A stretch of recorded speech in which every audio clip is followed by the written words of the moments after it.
Selamat datang di channel video Agustiana Merdekawati. Kali ini saya akan membahas mengenai struktur data. Sebelum mulai, jangan lupa klik tombol subscribe dan aktifkan lonceng notifikasinya. Terima kasih. Materi video kita kali ini yaitu mengenai struktur data. Di video kali ini saya tidak hanya memberikan informasi mengenai struktur data, tetapi saya akan membahas mengenai jenis-jenis dari struktur data, array dimensi 1, array dimensi 2, serta pemetaan pada array dimensi 1 dan pemetaan pada array dimensi kedua. Di awal kita akan mempelajari mengenai struktur data.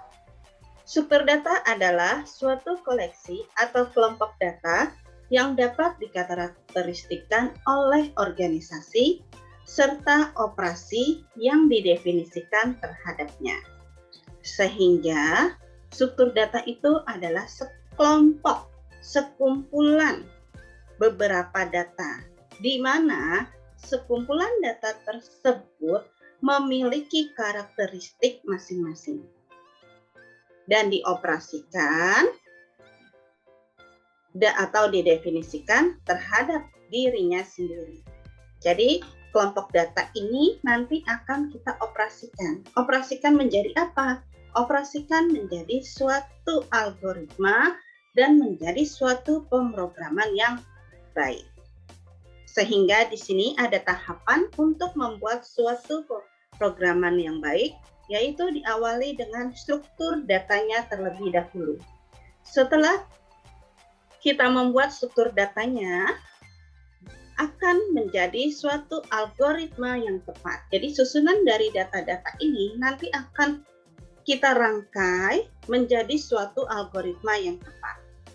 Berdasarkan algoritma tersebut, maka akan menjadi program yang baik. Algoritma yang tepat yang sudah dibuat, maka akan menjadi program yang baik. Saya ambil contoh seperti saya ingin membuat aplikasi perhitungan luas persegi panjang.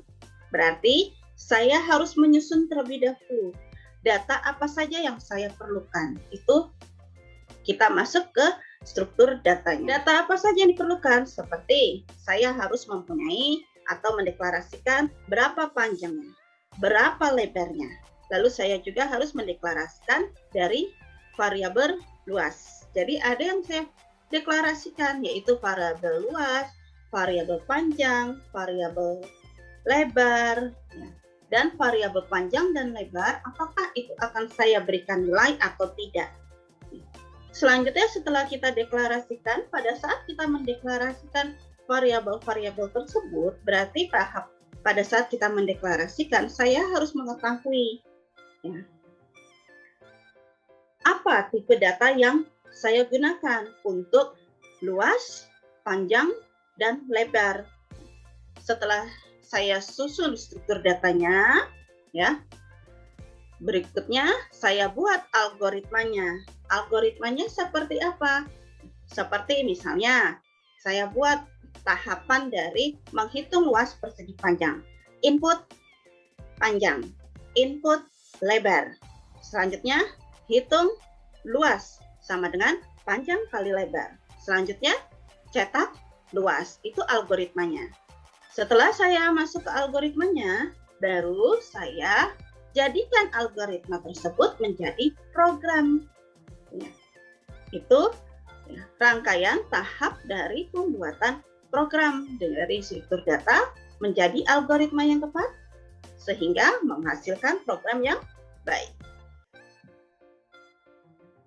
Selanjutnya kita masuk tipe data yang sering digunakan. Ini tipe data yang sering digunakan. Ada boolean, string, integer, float, dan sampai dictionary. Masing-masing tipe data ini mempunyai fungsinya masing-masing. Diambil contoh misal boolean. Boolean fungsinya untuk suatu pernyataan dalam sebuah kondisi. Bisa bernilai true atau bisa bernilai false.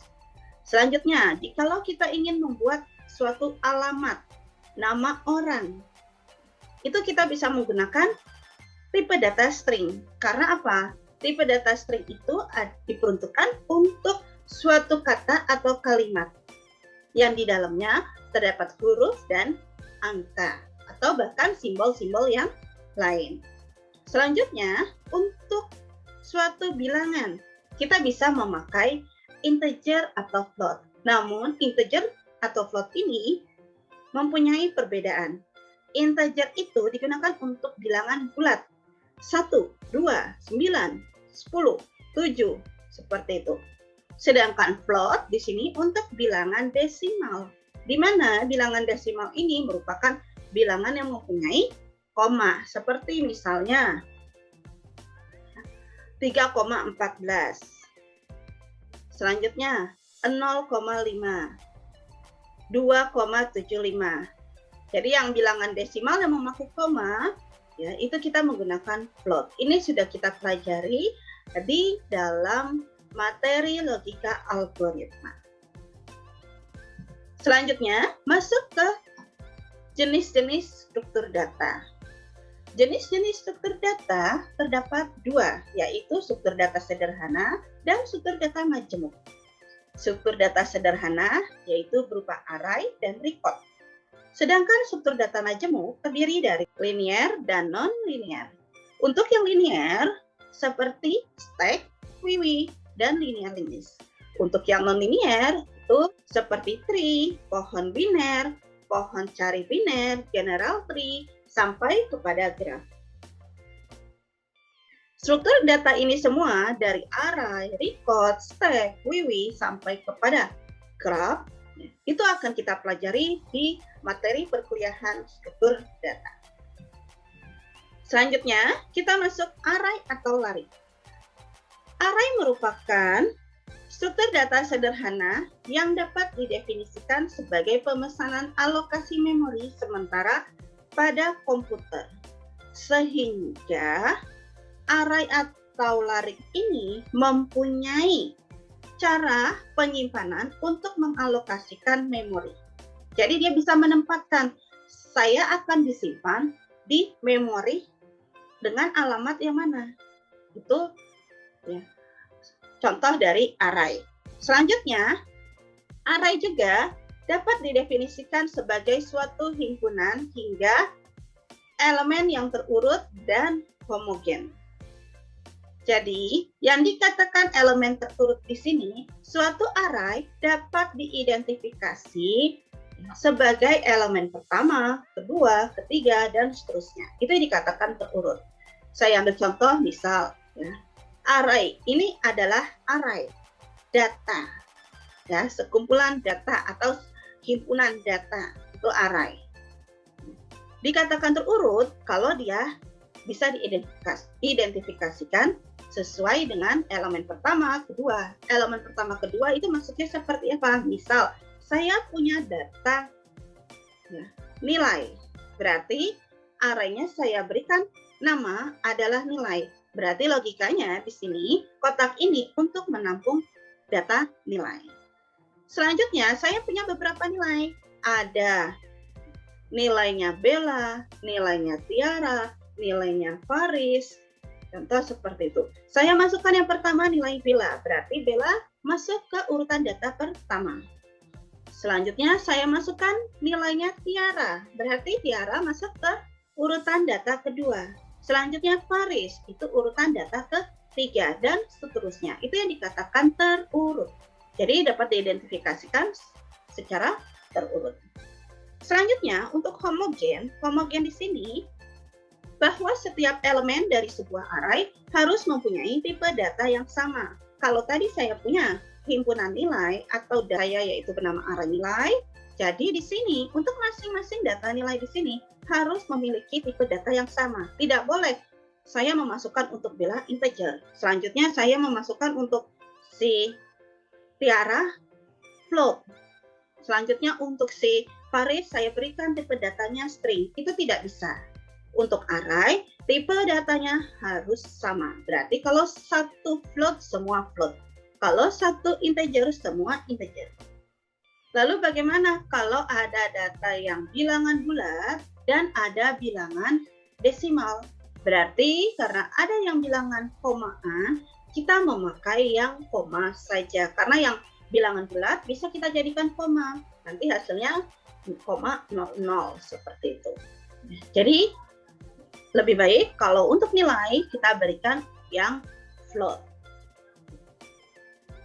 Selanjutnya, jadi dari kesimpulan pembelajaran di awal, maka di sini bisa ditarik kesimpulan. Definisi dari array yaitu sebuah array dapat mempunyai elemen yang seluruhnya berupa integer atau karakter. Terjadi suatu array mempunyai elemen berupa array. Jadi maksudnya di sini tipe data array itu bisa menggunakan integer, karakter, string, boolean, lalu float, ya. Tapi juga bisa array di dalam array. Selanjutnya, karakteristik dari array. Array mempunyai batasan dari pemesanan alokasi memori. Maksudnya batasan di sini seperti apa? Saya ambil contoh yang nilai tadi. Saya punya array nilai. Karena di dalamnya terdapat nilai-nilai atau di dalamnya bisa menyimpan nilai-nilai. Lalu ini kan tempat untuk penyimpanan, menyimpan data yang tak berhingga. Namun kita bisa memberikan batasan. Misalnya data yang akan saya simpan hanya 5 data.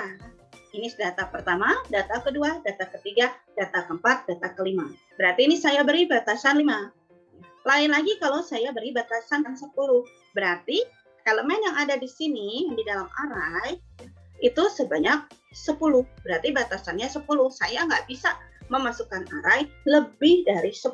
Kalau kurang bagaimana? Bisa atau tidak? Kalau kurang bisa, tapi kalau lebih dari 10 tidak bisa. Karena apa? Batasannya sudah saya berikan, yaitu sebanyak 10. Seperti itu. Selanjutnya, array mempunyai tipe data yang sama. Ya, sudah saya jelaskan di awal tadi. Suatu array dapat disimpan jika semua datanya bertipe data yang sama. Misalnya integer semua, float semua, seperti itu. Ya. Selanjutnya, dapat diakses secara acak. Dapat diakses secara acak misalnya, tadi saya punya data nilai, ada Bella, Tiara, Paris, Roni, Siska, contoh seperti itu. Ada 5 data. Ya. Bella, Tiara, data yang ketiga. Ya, data yang ketiga ini siapa? Yaitu data Faris. Saya keluarkan data Farisnya, saya muncul data Farisnya. Itu boleh.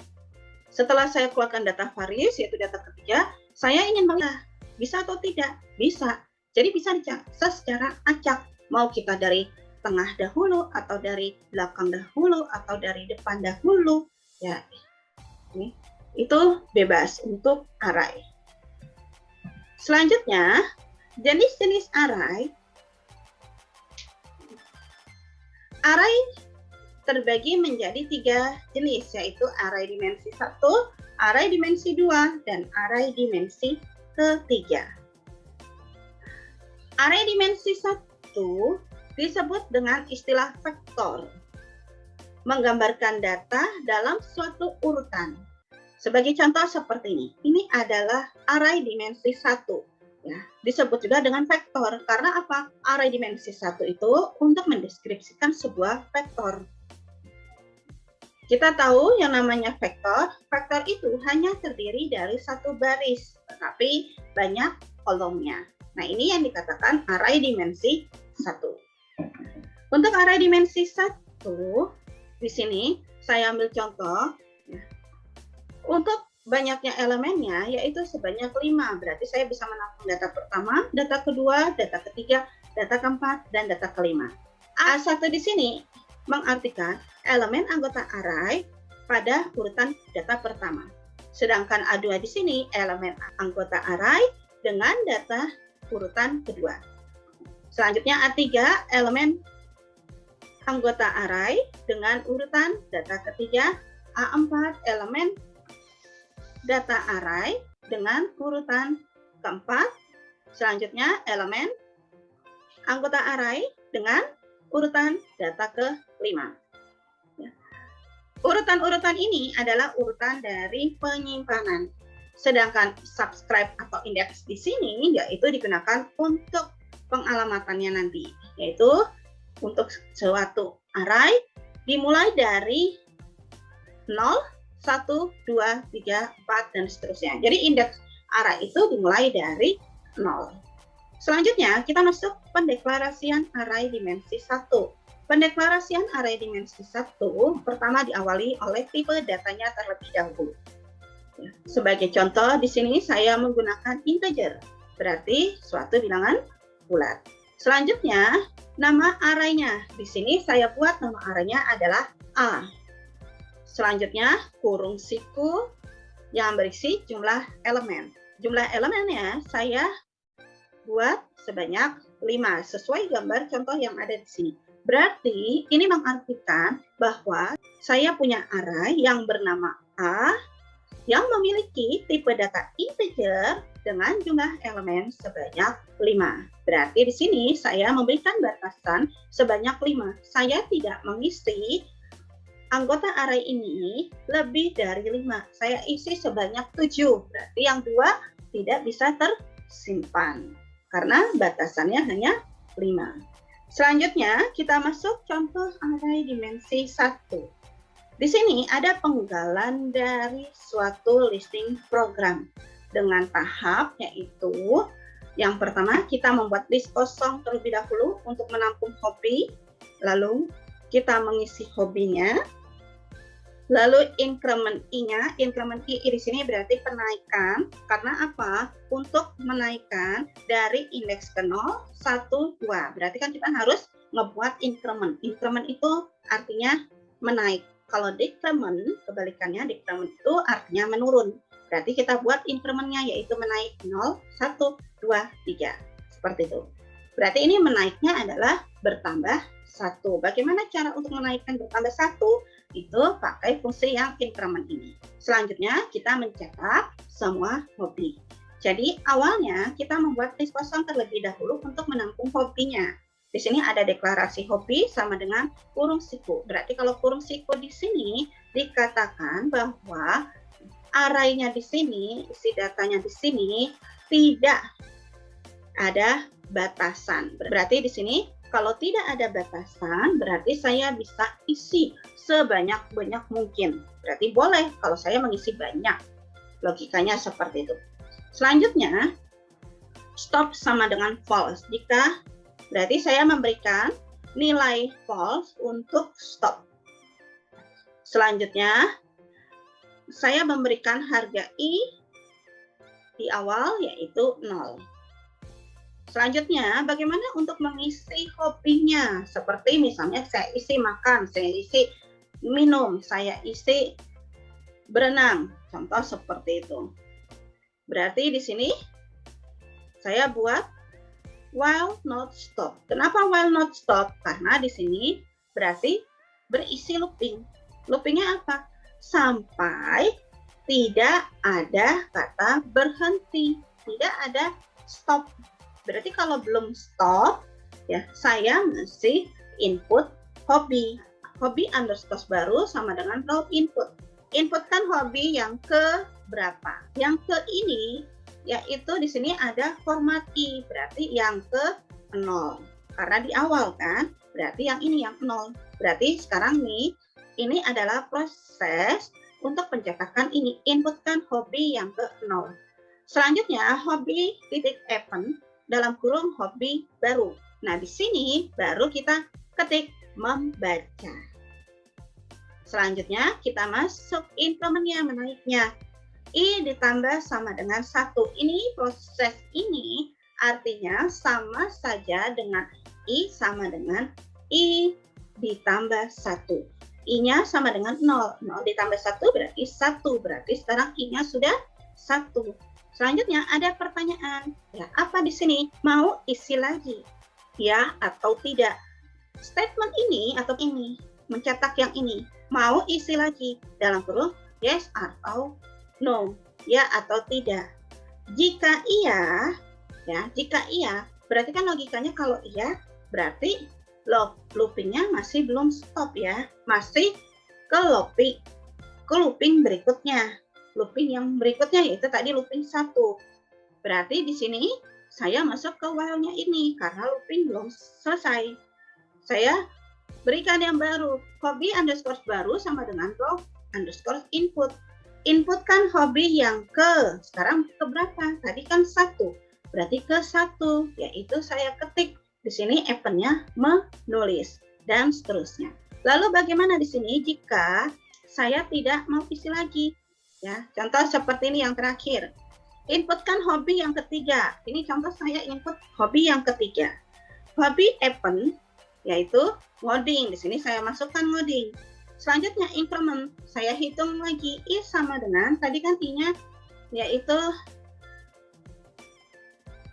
3 ditambah 1 berarti 4. Jadi yang I yang keempat nih. Saya tanya, apakah mau isi lagi? Ya atau tidak? Ternyata saya isi dengan tidak. Berarti kalau tidak, maka benar berhenti. Stop sama dengan true.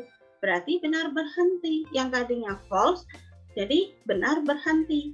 Berarti di sini baru saya masuk ke listing program yang ini. Cetak semua hobi. Cetak. Ya, cetak apa? Ini sama dengan ini sebanyak 10 kali. Ini saya cetak ini sama dengan 10 kali. Selanjutnya, cetak, kamu memiliki yang ini. Kamu memiliki Kurawal ini adalah mengambil dari yang increment I-nya tadi. Ya, berarti berapa? Saya tadi cuma punya 4 hobi. Berarti di sini masuk 4 hobi. Berikutnya, baru cetak hobinya apa saja di sini. Ya kan, strip Kurawal. Berarti di sini yang ini. Apa saja hobinya? Membaca, menulis, main game, dan mengoding. Selanjutnya, kita menentukan jumlah elemen dalam array dengan cara P dari I sama dengan 1 sampai ke N, yaitu jumlah elemen array. Sebagai contoh, misal, terdapat array A sebanyak 10. Berarti I-nya dimulai dari 1, N-nya berapa? N-nya adalah 10. Jadi, jumlah elemen array-nya yaitu adalah 10.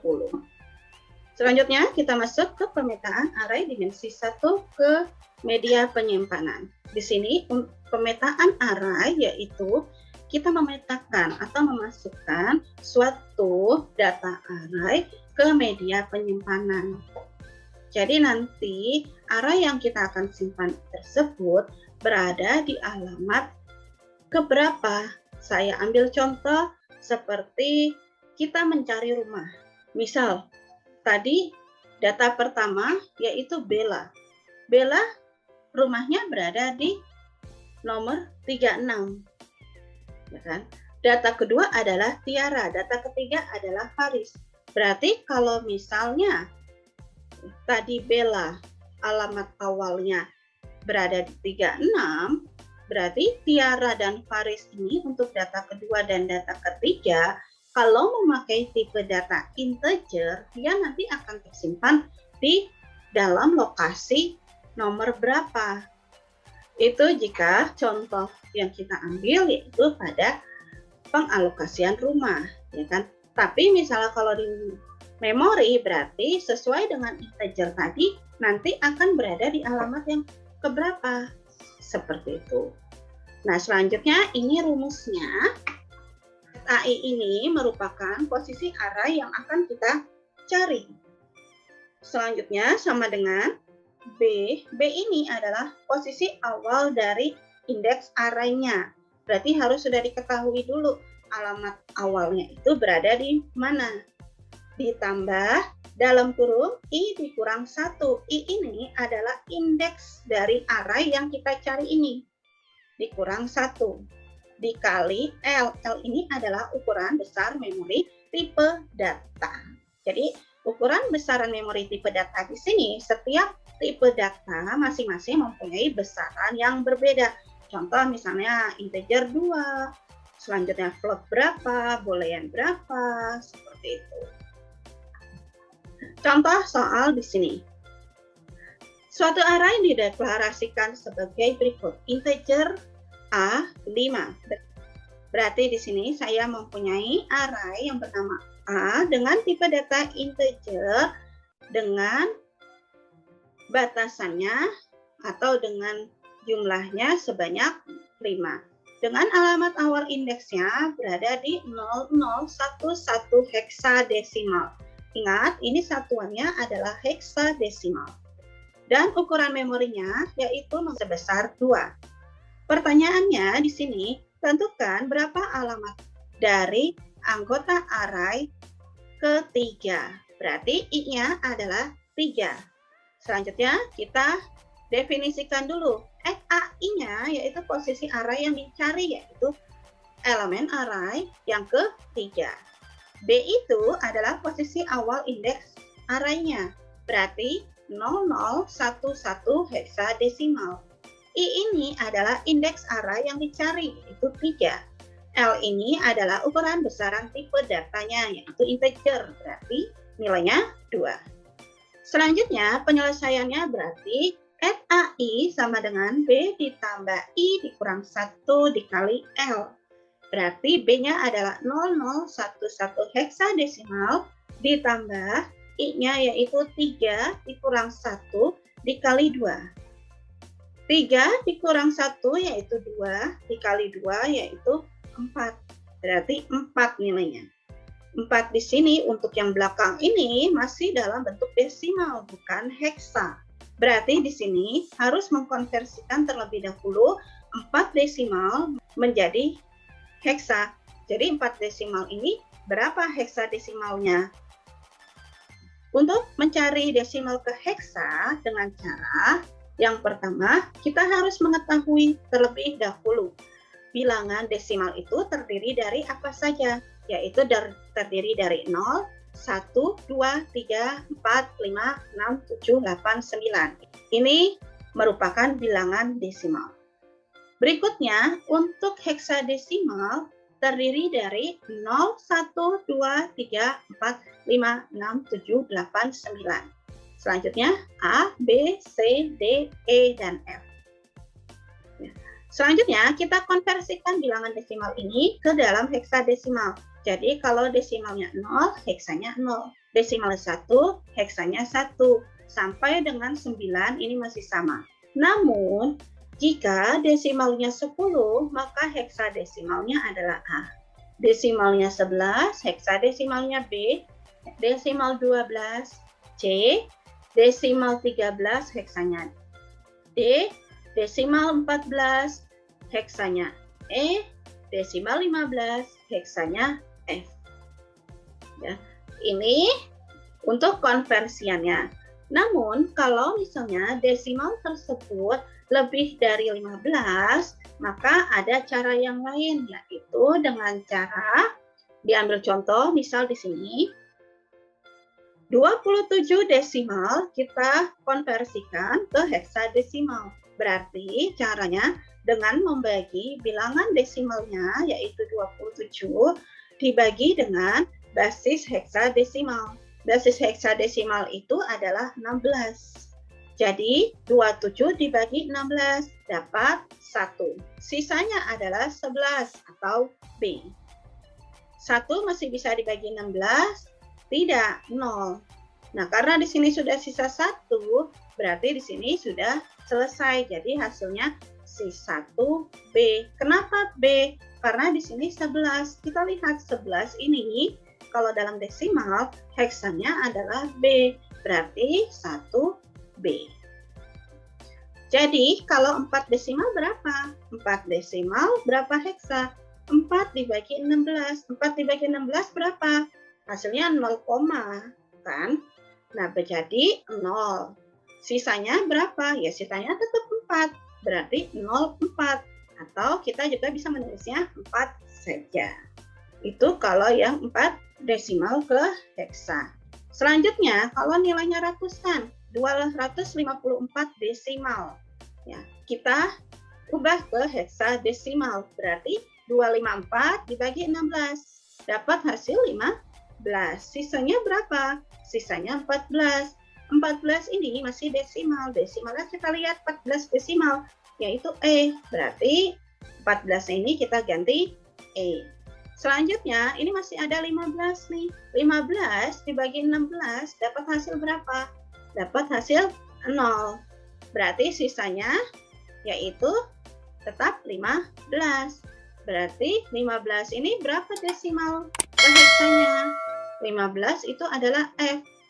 Berarti nilainya adalah FE. Berarti pembacaan dari bawah ke atas. Nah, balik lagi ke pemetaan yang tadi. Berarti di sini 4-nya adalah 4 heksa. 4 heksa ditambah 0011 heksadesimal. Ini seperti penjumlahan biasa. Jadi 0015 heksadesimal. Selanjutnya kita masuk ke arai dimensi kedua. Arai dimensi kedua sering digunakan dalam menerjemahkan matriks pada pemrograman. Arai dimensi 2 terdiri dari baris dan kolom. Jadi matriks itu kan terdiri dari baris dan kolom. Sehingga arai dimensi 2 ini berbentuk terdiri dari baris dan kolom. Saya ambil contoh untuk pendeklarasian arai dimensi 2. Yang pertama, kita deklarasikan tipe datanya terlebih dahulu. Saya ambil di sini tipe datanya menggunakan float. Selanjutnya, nama arraynya. Nama arraynya di sini saya beri nama array yaitu A. Selanjutnya, kurung siku. Yang pertama, kita mengisi jumlah elemen baris. Selanjutnya, yang kedua, kurung siku berikutnya, kita mengisi dengan jumlah elemen kolom. Jadi, berapa elemen barisnya dan berapa elemen kolomnya. Saya isi di sini untuk barisnya 3, untuk kolomnya 2. Sehingga kalau digambarkan bentuknya seperti ini. Baris terdapat 3 baris, kolomnya terdapat 2 kolom. Selanjutnya kita masuk ke penentuan jumlah elemen dalam arai dimensi kedua. Untuk penentuan jumlah arai dimensi kedua, rumusnya masih sama yaitu Pi, I dimulai dari 1 sampai ke N. Dengan Pi yaitu perkalian dari arai dimensi 2 dan 3 atau arai dimensi sebelumnya. Diambil contoh di sini, saya mempunyai suatu arai dimensi 2 yang bernama X dengan tipe data integer dengan baris 4 dan kolom 3. Pertanyaannya di sini, tentukan jumlah elemen arai dimensi 2 tersebut. Berarti tadi barisnya adalah 4, kolomnya adalah 3. Berarti 4 kali 3 yaitu 12. Berarti elemennya di dalamnya terdapat 12. Kalau seperti ini berarti berapa nih elemennya? Berarti tinggal dikalikan saja. 3 dikali 2 yaitu 6. Benarkah 6? 1, 2, 3, 4, 5, 6. Selanjutnya masuk ke pemetaan arai dimensi kedua. Pemetaan atau mapping arai dimensi kedua, di sini terdapat 2 cara, yaitu dengan cara kolom per kolom atau dengan cara baris per baris. Jadi tergantung nanti soal yang memberikan, yaitu bisa kolom per kolom atau baris per baris. Untuk kolom per kolom dengan cara atau dengan rumus @mij ini adalah posisi array yang dicari, M00 ini adalah alamat awal dari array, ditambah dalam kurung di sini J dikurang 1. J ini adalah kolomnya. Kolomnya ini adalah kolom yang dicarinya ini ya, sesuai dengan ini IJ. Berarti di sini J ya, diambil nilai J-nya. J dikurang 1 dikali K. K di sini adalah banyaknya elemen per kolom. Nanti kita akan mencari bagaimana caranya untuk menentukan banyaknya elemen per kolom. Selanjutnya ditambah I di sini adalah diambil dari indeks array atau urutan array yang dicarinya. Dikurang 1 dikali L. L di sini adalah ukuran besar dari tipe data memorinya. Sedangkan yang baris per baris, ini perbedaannya. Kalau yang tadi kolom per kolom itu J-nya dulu, yaitu kolom yang dicari dulu. Sedangkan kalau yang baris yaitu di sini I-nya terlebih dahulu. Selanjutnya, kalau ini yang kolom, itu kita menentukan banyaknya elemen per kolom. Tetapi kalau yang dengan cara baris per baris, kita menentukan banyaknya elemen per baris. Ya. Selanjutnya, kita masuk ke pencarian untuk menentukan banyaknya elemen per baris dan untuk menentukan banyaknya elemen per kolom. Dengan cara di sini saya ambil contoh ini. Di sini ada array dimensi 2 dengan 3 baris dan 2 kolom. Berarti kalau ditanyakan K itu kan berapa banyaknya elemen per kolom. Berarti kita lihat kolomnya di sini. Berapa banyak elemen per kolom? Yaitu 1, 2, 3. Sedangkan kalau misalnya banyaknya elemen per baris, kita lihat per barisnya. Bukan semua baris, tapi per barisnya, yaitu 1, 2. Berarti hanya 2. Berarti K-nya adalah 3, N-nya adalah 2. Selanjutnya kita masuk ke contoh dari pemetaan array dimensi 2. Di sini saya mempunyai array dimensi 2 bernama X dengan tipe data float dengan baris 4 dan kolom 3. Berarti seperti ini, dengan barisnya 4, ya 0, 1, 2, 3. Dan kolomnya 3, 1, 2, 3. Selanjutnya, alamat awal indeksnya yaitu 0011 heksa. Berarti ada di sini 0011 heksa. Berarti ada di indeks 0 ke 0. 0 ke 0 dengan alamat 0011 heksa. Dan ukuran tipe datanya adalah float 4. Ini sudah diberikan infonya yaitu float adalah 4. Tapi nanti tergantung dari soal. Ya, bisa saja ukuran tipe datanya itu belum diketahui. Berarti kalian harus sudah hafal terlebih dahulu berapa besaran ukuran tipe data untuk integer, berapa besaran untuk float, boolean, seperti itu. Selanjutnya, tentukan alamat array X pada baris ketiga, kolom kedua. Berarti yang dicari adalah baris ketiga, 1, 2, 3, kolom kedua, yaitu ini. Berarti kalau misalnya awal alamatnya 0011, berarti kalau baris ketiga kolom kedua, ya ini berada di alamat mana? Kita cari terlebih dahulu dengan cara baris per baris. Kalau dengan baris per baris, berarti di sini kita masukkan rumusnya terlebih dahulu. At Mij, berarti I-nya itu adalah 3 yang dicari, J-nya adalah 2 yang dicari. At M00 ditambah I dikurang 1 dikali M ditambah J dikurang 1 dikali L. M00-nya berapa tadi? Yaitu 0011 heksa. Ditambah 3. 3 ini dapat dari mana? Karena kan baris yang dicari, yaitu I-nya ini, yaitu 3. Dikurang 1. N-nya adalah berapa? N ini adalah banyaknya elemen per baris. Berapa banyaknya elemen per baris ini? Berarti 1, 2, 3. Berarti adalah 3. Ditambah J. J ini dari kolom yang dicari yaitu 2. 2 dikurang 1 dikali L-nya. L-nya adalah 4. 4 itu dari ukuran tipe datanya yaitu float 4. Selanjutnya 0011 heksadesimal ditambah, ini kita hitung dulu, 3 kurang 1, 2. 2 kali 3, 6. 6 ditambah 2 kurang 1, berarti 1. 6 tambah 1, 7. 7 kali 4, yaitu 28. Yang tanda kurawal ini ke belakang, itu masih desimal. Berarti kita harus mengkonversikan terlebih dahulu. 28 desimal itu berapa heksa? Dengan cara 28 dibagi 16, yaitu 1. Sisanya berapa? Sisanya adalah 12. Kenapa 12? Ya kan? 28 diambil 16 berapa? 12 kan? Nah sekarang 12 ini masih desimal. Kita lihat heksanya berapa 12. Karena apa? Batasan nilai desimal heksa itu kan cuma untuk angka cuma sampai 9. Berarti kalau sudah lebih dari 12, kita pakai yang C. Berarti hasilnya adalah 1C.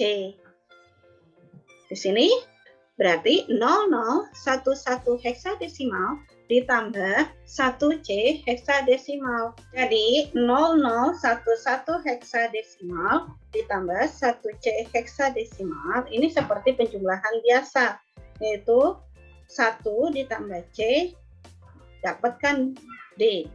Karena C ditambah 1 berarti kan naik 1, yaitu D. Selanjutnya 1 ditambah 1 yaitu 2, berarti 002D heksadesimal. Selanjutnya, ini jika cara kolom per kolom. Add MIJ, add M00 ditambah kurawal J dikurang 1 dikali K ditambah I dikurang 1 kali L. MIJ-nya tadi yaitu X32, yaitu baris ketiga kolom kedua yang dicari. M00-nya yaitu 0011 heksadesimal. Ditambah J-nya kan berarti 2 dikurang 1 dikali K-nya banyaknya elemen per kolom. Kita lihat di sini banyaknya elemen per kolom, berarti ada 1, 2, 3, 4. 4 ditambah I dikurang 3, 3-nya ini dari yang I ini yang dicari, dikurang 1 dikali 4. Selanjutnya 0011 heksadesimal ditambah 2 kurang 1 yaitu 1 dikali 4 dapat 4 ditambah 3 dikurang 1 yaitu 2, berarti kan 4 ditambah 2 dapat hasilnya 6. 6 dikali 4 yaitu 24. Ini dari kurawal sampai ke belakang ini masih dalam bentuk desimal. Berarti 24 desimal ini harus kita ubah atau konversi ke dalam heksadesimal. Bagaimana cara mengubahnya? Yaitu 24 dibagi 16. Dapat 1. Sisanya berapa? Sisanya 8. Jadi hasilnya 18. Dibacanya ini bukan 18 tetapi 18. Berarti 0011 heksadesimal ditambah 18 heksadesimal. Ini seperti penjumlahan biasa. Berarti 1 tambah 8, 9. 1 tambah 1, 2. Jadi 0029 heksadesimal. Selesai video pembelajaran mengenai struktur data, array, sampai kepada pemetaan array dimensi 1 dan dimensi 2. Jangan lupa klik tombol subscribe dan aktifkan lonceng notifikasinya untuk mengetahui pembelajaran-pembelajaran selanjutnya yang akan saya bagikan. Terima kasih semua. Terima kasih telah melihat video pembelajaran struktur data di channel Agustiana Merdekawati. Jangan lupa klik tombol subscribe-nya dan aktifkan lonceng notifikasinya. Terima kasih.